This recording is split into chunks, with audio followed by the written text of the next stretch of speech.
Panorama group, जो सोचता है वो करता है। आपके अपने सपनों का आशियाना। नमस्कार, आप देख रहे हैं भारत लाइव। मैं वेद सिंह। जैसा कि आप सभी को पता है कि लोकसभा चुनाव का माहौल है। इस बीच अगर बात की जाए एनडीए की, जी हाँ, एनडीए की तरफ से 2020 में टिकट ना मिलने के कारण बीजेपी से बगावत कर ली गई थी और अब देखा जा रहा है कि फिर से बीजेपी के दामन थामते हुए नजर आ रहे हैं। जी हाँ, प्रोफेसर श्रीकांत निराला, जी हाँ, इस बार फिर से बीजेपी का दामन थामते हुए नजर आ रहे हैं और कहीं ना कहीं इस पर क्या कुछ उन्होंने कहा, चलिए पहले चलकर आप इस वीडियो को सुन। खुशी तो बहुत है और जो कहना था मैं बोल भी चुका हूं कि मनेर विधानसभा के भैया को लीड करवाना है। हाँ। एकमात्र लक्ष्य हमारा है और कोई लक्ष्य अभी नहीं है 24 में। एकमात्र लक्ष्य है भाजपा कैंडिडेट और हमारे बड़े भाई राम कृपाल जी को मनेर विधानसभा लीड करवाना। अगर सर बात किया जाए तो लगातार वहाँ से देखा जाता था कि वो मनेर जो विधानसभा है वो राजद का गढ़ माना जाता है। इसीलिए तो मैं कह रहा हूँ कि इस बार राम कृपाल जी का लीडिंग होगा वहाँ से मनेर से। मैं पहला चुनाव में भैया जब लड़ रहे थे मैंने कहा था कि 10,000 से ऊपर लीड नहीं जाने दूंगा और 6,000 का लीड मिला था उस समय आरजेडी को।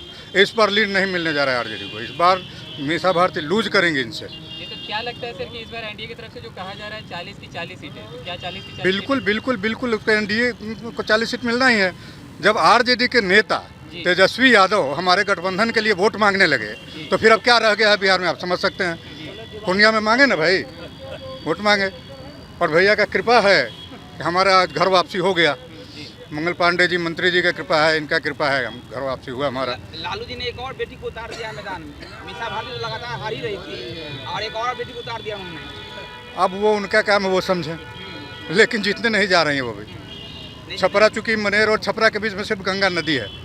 इस पर हम लोग हैं, उस पर वो है, इसलिए सारा इन्फॉर्मेशन मिलता है हम लोगों को। सारा संबंधी वगैरह हम लोगों का है वहाँ। जीतने नहीं जा रही है वो।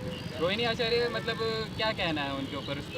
मतलब हम उनके ऊपर क्या कहेंगे? पर्सनली कुछ नहीं, पर्सनली किसी पर हम कोई कटाक्ष नहीं करेंगे। तो जैसा कि अभी आपने सुना कि किस तरह से श्रीकांत निराला ने कहा कि मनेर जो कि आरजेडी का गढ़ माना जाता था, वहाँ पे बीजेपी को सपोर्ट करने के तौर पर ये मतलब बीजेपी को सपोर्ट करते हुए वहाँ से नजर आएंगे। तो इस बीच अब राम कृपाल यादव, जी हाँ, राम कृपाल यादव ने क्या कहा? पाटलिपुत्रा सीट, लोकसभा सीट से उम्मीदवार हैं, तो कहीं ना कहीं मनेर के लोग को कितना सपोर्ट मिलेगा इनको, इसके बारे में इन्होंने क्या कुछ कहा, पहले आप इस वीडियो को सुने। हमेशा तो जनता के बीच में रहते हैं। संगठन हमारा लगातार काम करते रहता है। संगठन की मजबूती के लिए बराबर हमारी पार्टी के जितने कार्यकर्ता हैं सक्रिय रहते हैं। अब तो एनडीए की ताकत है, बहुत मजबूत ताकत है।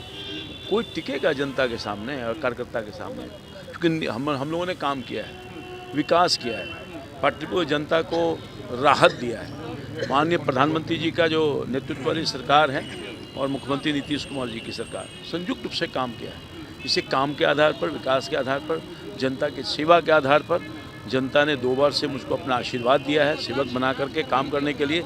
इस बार पुनः उनका आशीर्वाद मिलेगा और सब का समर्थन मुझे प्राप्त है। लेकिन इस बार मीसा भारती कुछ अलग तेवर में दिखाई दे रही है और कह रही है कि इस बार तो हम जीत हासिल करेंगे ही। अच्छा, तो 4 को काउंटिंग होगा ना, एक कुछ चुनाव है ना, तो काउंटिंग में आपसे हमारी मुलाकात हो जाएगी। जो हम तो हमेशा जोशी में रहते हैं। जो पूरे 5 साल के अंदर 5 गांव में न गया हो उम्मीदवार, अपने मतदाता मालिकों को सेवा न दिया हो, उनके दुख सुख में साथ न दिया हो, विकास का कोई काम न किया हो, किस आधार पर वो जा करके जनता से वोट मांगेगा? जनता तो सवाल कर रही है ना। तो जैसा कि अभी आपने सुना कि किस तरह से राम कृपाल यादव ने भी कहा कि इस बार 40 की 40 सीटों पे एनडीए जो है वो मतलब विजय हासिल करेगी। तो और भी ऐसे तमाम खबरें देखते रहने के लिए आप देखते रहे भारत लाइव। धन्यवाद। पनोरमा ग्रुप, जो सोचता है वो करता है।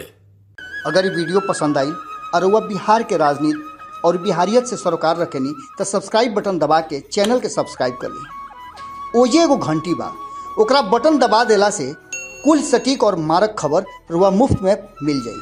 अगर रुआ पत्रकारिता के हमनी के नया प्रयोग में सहयोग कर चाहतानी तो ज्वाइन बटन दबा दी।